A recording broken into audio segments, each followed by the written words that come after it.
You had a 7-year-old little girl who had her hair shaved off from an employee at a group home. And I want you to hear the comments that the employee made before this was done. For them to do this, it was very upsetting. Not just to me, but to her. Denise Robinson sent her 7-year-old daughter to the Little Heroes group home in Dracut this week with long hair. And now she's nearly bald. Her hair was 2 ponytails on the side on Saturday, and it was braided in the ponytails. There was nothing wrong with her hair.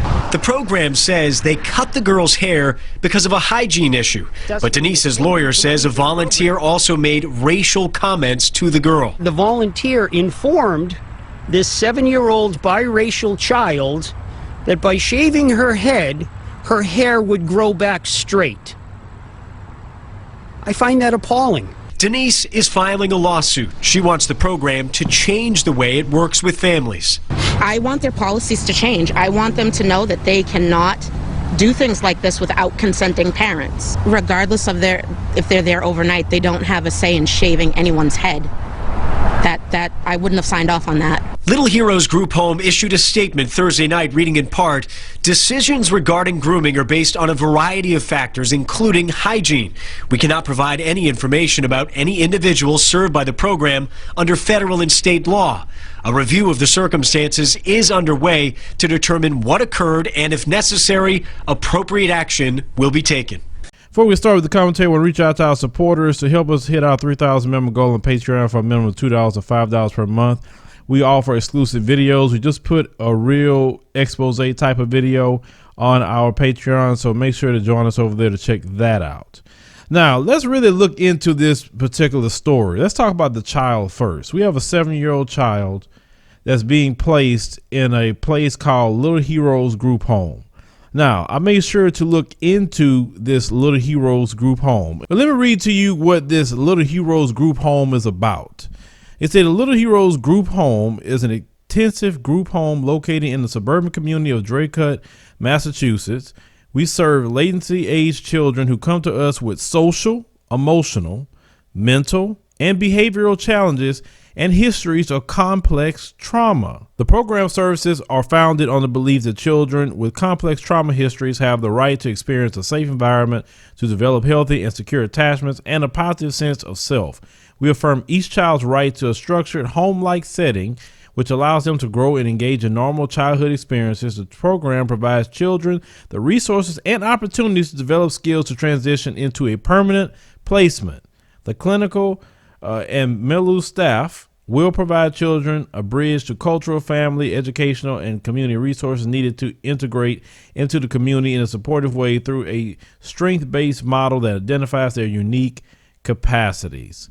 So the question we need to ask first, what happened in the home of that mother for that child to be put in that group home? Now, what I read that child is there part-time, not full-time. But the question is, what happened in that home for that child to be placed there? That was the first thing I need to know. The second thing, everyone knows that when a child's placed in a group home, foster care, it's a high probability that your child could be abused, neglected, molested, sexual assault. We've heard this stuff countless times out of these group homes or foster homes. And this woman, to me, I kept looking at her and I watched the video over and over and over. And if you look in her eyes, she looked lost and clueless. And we'll get to that too. But this child was put around white supremacists. And those white supremacists don't like black women or black girls' hair, even a racially ambiguous black woman or a black girl. Because please let me inform all of you something. I remember that I had a guy call my show and he was calling himself biracial. And I told him, in the system of white supremacy, you're black. I don't care what they tell you. I don't care what your family says. At the end of the day, if you got a black parent, you're black.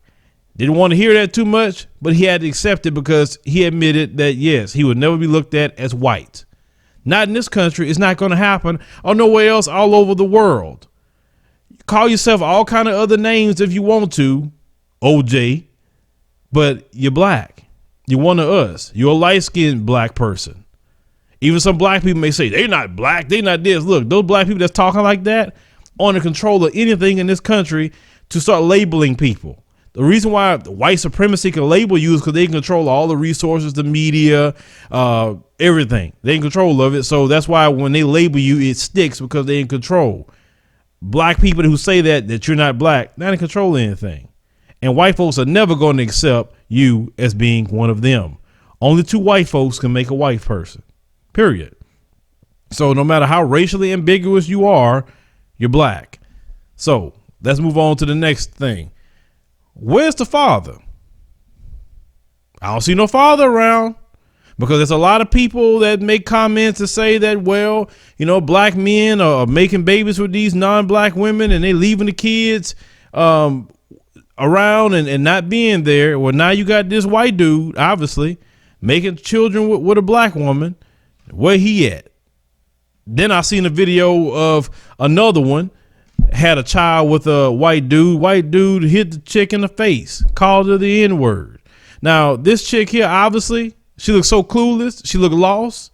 And you can see it all on her face, that bed wenching. You can see it. You can see it. And there is a dangerous group of females running around the internet trying to encourage black women to start bed wenching and being on team white supremacy and being feminist and having a hate for black men, which have never oppressed you and never did anything to you systematically.